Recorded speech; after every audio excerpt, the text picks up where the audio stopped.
ये सबसे ज़्यादा इम्पोर्टेंट है, ठीक है। ओम का नियम सबसे ज़्यादा इम्पोर्टेंट है। हर एक साल इससे माध्यमिक में एक ना एक क्वेश्चन या तो न्यूमेरिकल या फिर थ्योरी या फिर स्टेटमेंट, कुछ ना कुछ तो इससे रहता ही है, ठीक है। टॉपिक क्या है मेरा? ओम्स लॉ, ठीक है।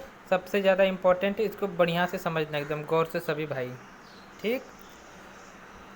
सपोज करो ये एक सर्किट है, ठीक है।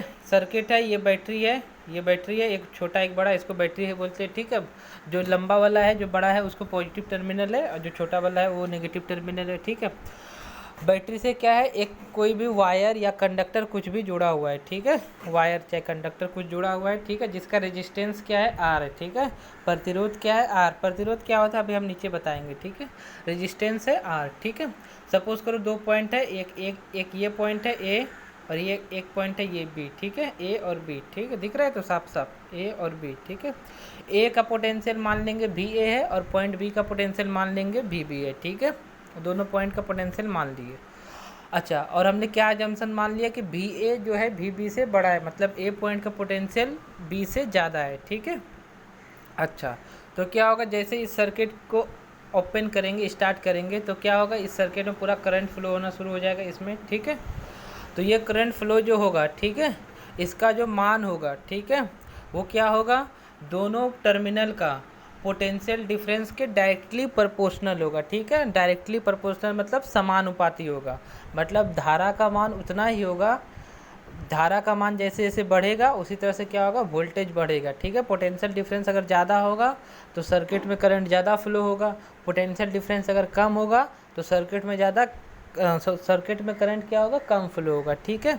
ये बात हमको याद रखना है। और साथ में एजम्पशन क्या है कि टेम्परेचर जो है मेरा कांस्टेंट होना चाहिए। टेम्परेचर और अदर फिजिकल क्वांटिटी जो है, जैसे तार का जो मोटाई है, तार की जो लंबाई है, ये सब चीज़ मेरा कांस्टेंट होना चाहिए, तभी ये लॉ मेरा लगेगा, ठीक है। तो लॉ क्या बोलता है, यदि किसी चालक का तापक्रम तथा अन्य भौतिक दशाएं स्थिर हो, ठीक है, अन्य भौतिक अवस्था स्थिर हो, जैसे लंबाई, मोटाई, ठीक, तो चालक के सिरों के बीच का विभवांतर, ठीक है, चालक के दोनों सिरों का बीच का जो विभवांतर होगा, पोटेंशियल डिफरेंस होगा, उसमें प्रवाहित विद्युत धारा के समानुपाती होगा, ठीक है।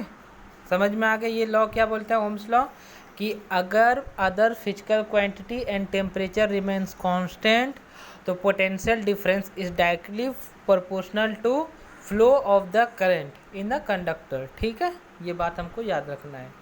अच्छा, मान लेंगे कि माना ए बी चालक है, ठीक है, ए बी एक कंडक्टर है जिसके ए सिरे का विभव भी ए है, ये हम बता चुके हैं, तथा बी सिरे का विभव जो है भी बी है, ठीक है।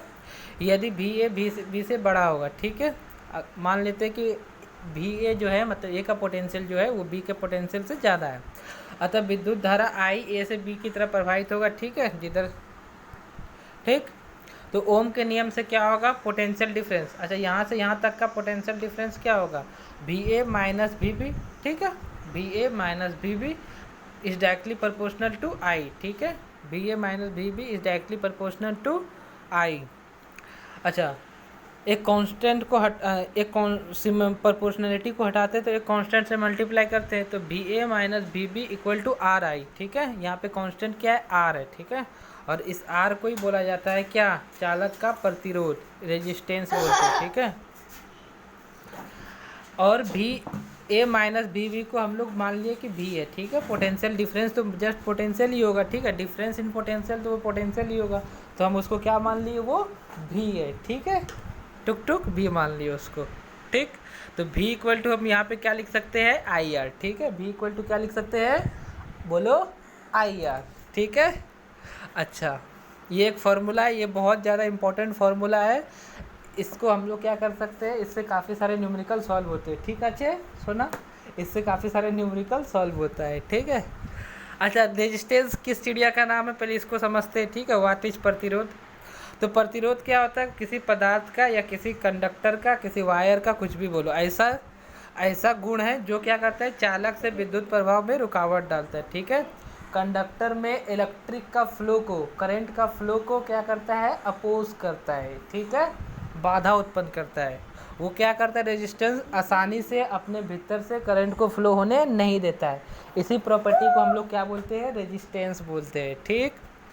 Next is unit of resistance. Resistance का यूनिट क्या है, प्रतिरोध की इकाई क्या है।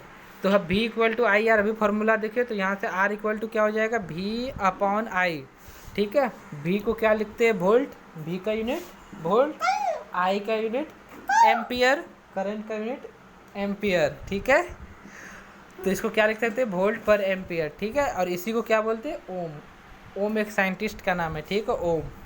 तो प्रतिरोध की इकाई क्या होता है, ओम। ये सिंबल है, ऐसे करके देखो, ये सिंबल को ओमेगा बोलते हैं, इस सिंबल से ओम को डिनोट करते हैं। ठीक है, अच्छा, तो ओम के नियम से प्रतिरोध की परिभाषा ये भी पूछ लेता है कभी कभी, हाँ, कि ओम के नियम से प्रतिरोध का क्या डिफिनेशन होगा। ठीक है, तो ये पूछ लेता है। तो देखो R equal to V upon I. ठीक है, R equal to V upon I, अभी तो भी देखे हम फॉर्मूला, मतलब हम क्या बोल सकते हैं कि किसी भी कंडक्टर का पोटेंशियल डिफरेंस से करंट का जो रेशियो होगा उसी को हम लोग क्या बोलते हैं, रेजिस्टेंस बोलते हैं। ठीक है, तो क्या बोले, किसी चालक के सिरे का विभवांतर तथा इसमें प्रवाहित होने वाले विद्युत धारा के अनुपात को प्रतिरोध बोला जाता है। ठीक है, ये याद रखना, ये बात प्रतिरोध बोलते हैं। ठीक है, अच्छा लगे सर।